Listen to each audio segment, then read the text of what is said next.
All right, what's going on, everybody? Samir Chibane coming at you guys again with another video. All right, and in this video right here, what is the best way to find the most profitable products? That is the question that I get day in and day out on my Instagram, on my Facebook, as well as YouTube. And honestly, it's not such an easy, and straightforward answer. There is a couple different angles that you need to look at. And the best way to kind of put it together for you is when we were first getting started with e-commerce, okay? I was actually doing door-to-door sales at the time, and we just wanted to be able to start living life on our own terms. And when I say we, I'm talking about me and my business partner, Juan Valdez and I. By the way, if you're new to my channel, my name's Samir Chibane. Welcome on over, P2P Nation right here. All right, a bunch of entrepreneurs that are looking to turn or working on turning their passion into a profit. All right, my passion is building e-commerce businesses as well as consulting for other e-commerce businesses. And I put this channel here together to, just really share the insights that I'm learning through my successes, my failures, and just my journey overall. All right, so make sure you smash that subscribe button, leave a thumbs up, leave a comment, all right, letting us know you're new here. But, obviously, in order for you to build an e-commerce business in the first place, you need to have a product. Now, although that's not the end-all, by-all means that determines your success, right? Because you got your product, and then you got how you sell your product, then you got to figure out who to sell your product to. Let's see, who, what, and why, right? The why.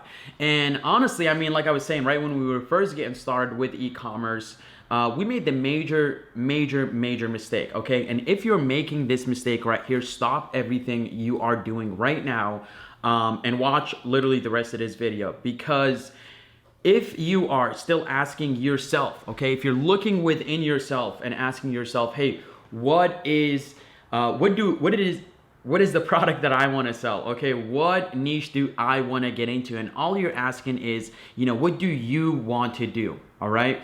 So really all you're doing is you're looking in within yourself to figure out what to sell to other people.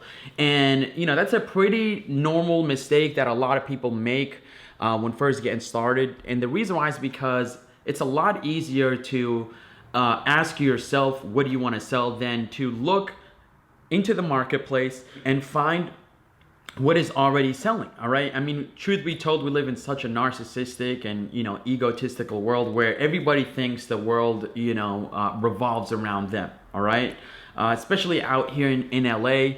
It's kind of insane. It's kind of insane. Everybody thinks that it's just a whole different conversation. But anyways, I was actually out last night and with a buddy of mine. He brought tons of his friends and whatnot, and we were having a blast. And I can see it so clearly. Some of these girls just have huge egos, and even some dudes are even worse than girls out here. All right, and don't get me wrong, there's nothing wrong with loving yourself and whatnot, but there's a certain limit to where you think everything revolves around you. All right, because it doesn't, especially when it comes to business, especially when it comes to building an e-commerce empire. You need to look out into the world, into the marketplace, and ask, what are others already buying? Okay, what is already there a huge demand for that I can come in and just supply? Okay, you're not really looking to create trends to create demand. You are focusing on catching trends and capitalizing on the demand that there is for a specific product. And that game right there, as soon as you make that shift of mindset from what do I want to sell, what do I want to buy, what do I like to collect, to, hey, what are other people buying right now? Okay, if we look at the dog niche, for example, if we look at the traveling, the survival gear niche, if we look into the cat niche, right, the makeup niche, you will obviously find, hundreds, if not thousands of different products to sell. But until you can narrow it down to who or which product is being bought the most, that is in demand the most, then you'll never really be able to find that one single product that just blows up your whole e-commerce company, right? Because I also see people making a mistake. So that was the first mistake. The first mistake is asking within yourself, what is the best product or the best niche that I want to go into, instead of looking out into the marketplace, looking out into the world and finding trends, finding gaps in the demand and supply of a specific product or a specific quality of products. The second mistake, okay, if you are making this, it is very hard to succeed if you are constantly making this mistake right here, okay? And that is the mistake of just not really, how do I say this best? Give me a second. Got it. So the second mistake is that a lot of new e-compreneurs, all right, that's what I like to call e-commerce entrepreneurs who like to sell physical or digital products online, is that I see people making the mistake of trying to sell tons and tons of different products at once, okay? When in reality, you should be focusing in on one product at a time, okay? Because if you look at any great company out there, right, they all have one specific product that they sell. Yes, they might have a suite or selection of products, but their whole company revolves just around one single product. I mean, look at Apple, for example, right? When you think of Apple, what's the first product you think of? You think of the iPhone, right? When you think of Coca-Cola, what's the first product you think of? Literally the Coca-Cola drink, but yet they have hundreds, if not thousands of different, soda drinks, right? Refreshments. And so, that's kind of the mentality you need to have is, hey, how can I find that one absolute winner of mine? And then you can go ahead and just, really design and set up your e-commerce store to revolve around that specific product. And so everything else you're selling just simply, complements it. They're upsells, downsells, or cross sells of that one single product that, brings in 80% of your revenue, okay? The 80-20 rule, right? Usually 20% of your products are gonna bring in 80% of the revenue. And so most likely that 20% is going to be that, or should I say, that 20% is gonna be that one product of yours that brings in the majority of the revenue, and the rest of the products, right? Because for Coca-Cola, for example, the number one drink that they sell the most of is the Coca-Cola soda, right? But that brings in 80% of their revenue, but all of the other refreshments make up the other 80% of the product selection, but yet only bring in 20% of the revenue, okay? So that is true for multiple different companies. I mean, you can dissect them all, right? You can look into, again, Apple, for example. What brings in the majority of their revenue? It's going to be the iPhone. And all of the rest of the product selection brings in, about 20% of the revenue, but yet makes up 80% of their product suite. All right. So don't be so focused on trying to promote and, scale 100 or 10 or 50 products at once. Focus on finding that one winner. And then once you find that winner, double down on optimizing it to the absolute most, right? To optimize it to its best ability so that it can bring in the most revenue. Look at Apple, for example, another great, example to look at in this case, which is when they first released their iPhone, and it was an absolute banger. It wasn't the first product that they dropped, right? They dropped iPods, and then they dropped the MacBook.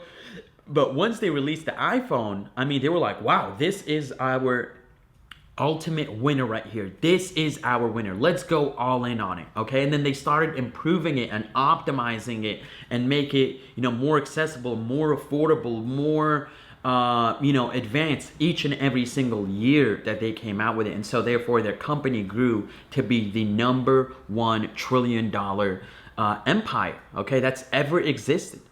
And they are legitimately an e-commerce company. If you think about it, they sell e-commerce products, right? And so yeah, that's the best way to think of it, okay? Is that you don't need 100 products or tons of different products doing great at once. You only need one absolute winner, all right? So that's the second mistake that I see a lot of people making. Now, the third mistake, which is real interesting, which I dive a lot deeper into on a free case study that I put together, which you can check out by clicking the link right below this. I'll paste the link here. But it is the number one thing that separates the top 1% of e-compreneurs versus the 99%. And that is the ability to craft inimitable offers. Such unique offers that your prospective customers or clients can't find anywhere else. And here's what I mean. Okay. So remember I said in step 2, right? You want to focus in on one product. Well, the truth is that when it comes to, starting an e-commerce business, especially if you're drop shipping, right? I mean, the cold hard truth is that anybody else can set up a Shopify store, can set up an Amazon FBA account, and, just sell the exact same product that you have, right? Because if you're treating your product as just a commodity, right? As just a piece of physical good that sells for X price, then anybody else can come in and sell that exact same product, right? Just for a cheaper price. So essentially, if you are only competing on price, right? If I go on your store and I look at one of your products, I copy and paste it into Google, if I get 100 different search results popping up with the exact same product that you're trying to sell for either a little bit cheaper or right around the same price, then you are not going to succeed, okay? You are straight up always going to be losing customers blindly. And the reason behind that is because that is what people do, okay? That is what the average consumer does. They shop around. They know that there isn't only one website that they can get products from, right? They know that, hey, if I go on Google and I type the name of this product, I'm gonna get tons and tons of results, right? Tons of different options to choose from, to go and buy from.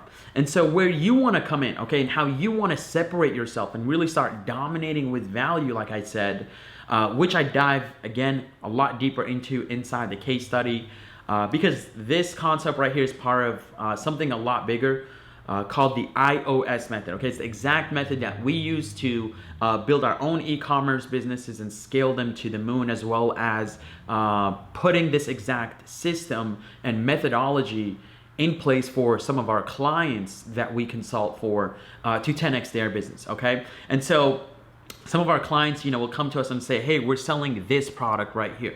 So we go on Google and we say, okay, there's a lot of other people, offering a similar product. So essentially the only difference between the two of you guys is price, okay? Price.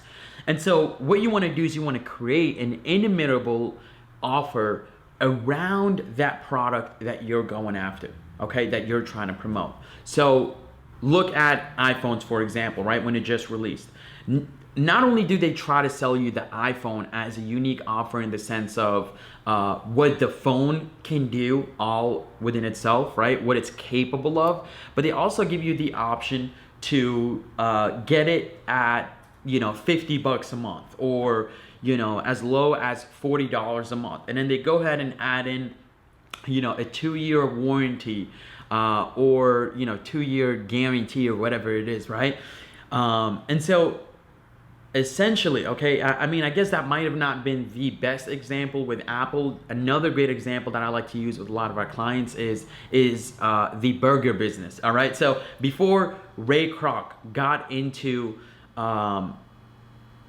before he created McDonald's and founded McDonald's, essentially it was just a bunch of mom and pop shops selling burgers, right? Selling a burger for $5. If you want fries with that, it's an extra $2. If you want a drink with that, it's an extra, $2 as well. But, Ray Kroc really realized that, hey, the only way for me to win in this space of selling burgers is to sell you know, is to provide a lot more value than the average mom and pop shop. So, you know, he would start creating these inimitable offers like, hey, get a burger, and, you know, get a medium fries for free and a Coca-Cola drink for free. And, you know, you might be asking, well, why would somebody want to give away free things, right, as part of the offer? And that's a great question. And the real reason why, okay, if you can understand this right here, you will forever be able to make money in the e-commerce space. Literally, like if you can understand this part and the iOS method, which I go over in the case study below, then you will always be able to step in any niche and dominate in any niche with, you know, any product that you focus on, okay? Because the hardest part about e-commerce is generating first-time buyers, okay? First-time buyers, because we are such consistent and practical human beings that once we find something we like, that we trust, that, you know, gives us what we expect over and over again, right? That feedback loop, kind of like when you ring the bell and, you know, the dog comes to eat. You know, we also have that select location, that select store, that select retailer that we want to go and buy from. So in order for us to switch the brand that we're so loyal to, and there's tons of great books that I have. One is called Hooked, one is called Why We Buy, as well as Crossing the Chasm.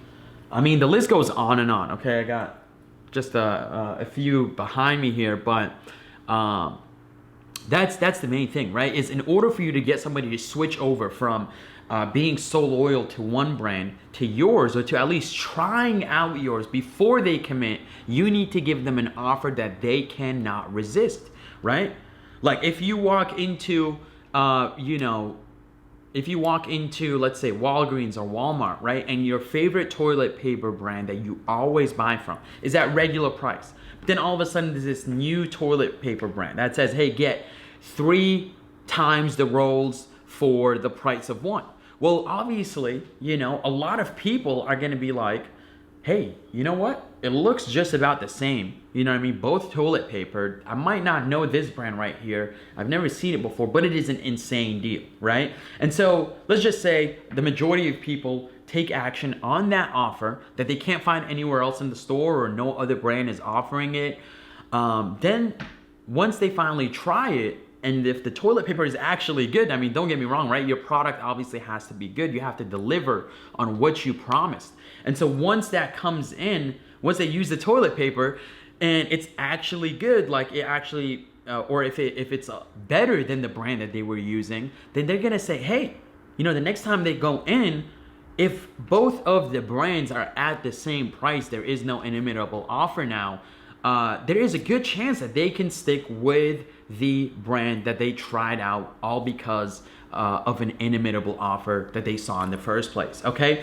And so if you can understand that part right there, guys, you know, in all honesty, if you can understand the idea that the toughest type of customers to sell to are brand new customers, and the easiest customers to sell to are the ones that have already bought from you before, okay? And so I see a lot of people making the mistake of constantly, and I made this mistake as well when I was first getting started, where all I focus on is literally just generating new time buyers. And once they become a customer, then I would never, you know, try to upsell them, cross-sell them, and really just maximize the profits per customer or the revenue per customer, because I was blind to it, right? I was not aware of it. I thought, hey, it's easier to sell something new to somebody new. But in reality, okay, and I had to learn this the hard way, and I'm glad it was earlier than later on, but literally the top 1% of e-compreneurs, I mean the top companies in general, right,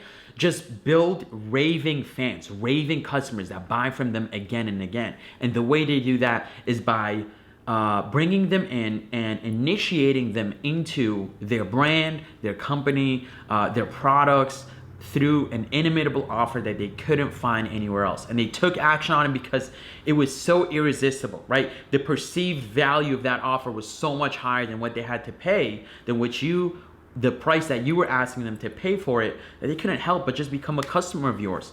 And once you deliver on what you promised, then you have finally generated an absolutely raving customer, and they're gonna buy from you again and again. And that is how you build an e-commerce business for the long run, right? For the long run, not for short-term gains, but actually building a cult, you know, literally like a cult of customers that just are fanatics about your brand. All right, guys. So again, make sure you check out the case study below on the iOS method. That was just one segment of it, but those were the 3 mistakes right there that I see a lot of people making when they get into the e-commerce space. You know, they're looking to start their own e-commerce business. So make sure you don't make these mistakes right here. Otherwise, they could cost you a lot of time, a lot of money, a lot of stress, and just really a lot of headaches, okay? Avoid them as much as you can. And thank you so much for letting me be, you know, part of your success by sharing this info with you here. So again, guys, if you're new to my channel, make sure you smash that subscribe button, leave a thumbs up, and leave a comment, okay? If you were making some of these mistakes, you know, confront them, okay? Say, hey, I'm making this mistake, trying to compete on price alone. Hey, I'm making the mistake of looking within myself and finding, you know, what sells best, right? Or what I want to sell. And then look into yourself, or, you know, if you're making the mistake of trying to promote and scale 100 products at once, instead of focusing on one and doubling down on one, say that below, okay? Confront it and say how you're gonna change it. And most of all, make sure you check out that free case study before it is gone. All right, take care, guys. Enjoy your weekend. I will see you real soon. Bye-bye.